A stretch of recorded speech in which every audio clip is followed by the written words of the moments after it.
Okay. Good day, ma'am. Good day, ma'am. I'm James Toba Parohinog, Group 3 reporter. The Latin dance. Latin dance refers to a group of rhythmic, energetic dance style originating from the Latin America, the Caribbean, and parts of Spain and Portugal.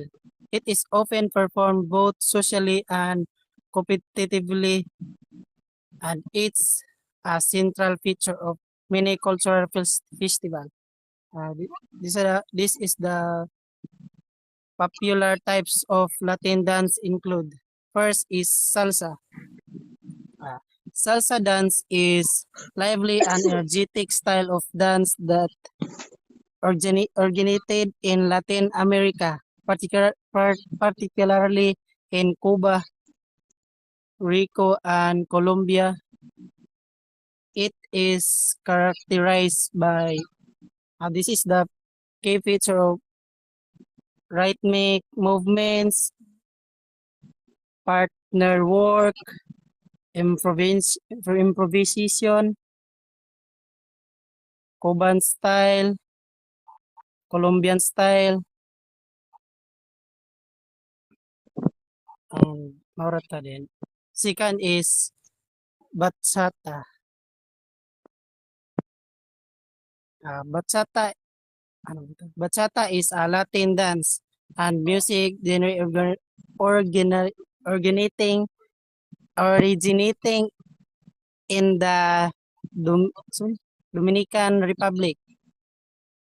It is a social dance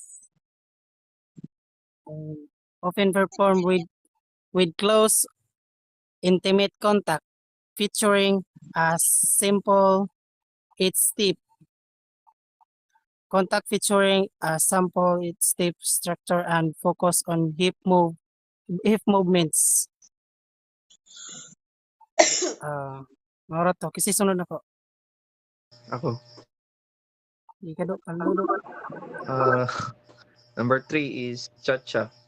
So cha-cha is a Cuban dance characterized by quick steps and a lively rhythm.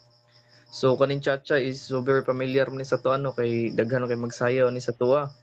So di na kayo kinahanglan explain kay familiar naman kayo. So number 4 is rumba. Rumba is slower and more romantic, emphasizing body movement and expression. So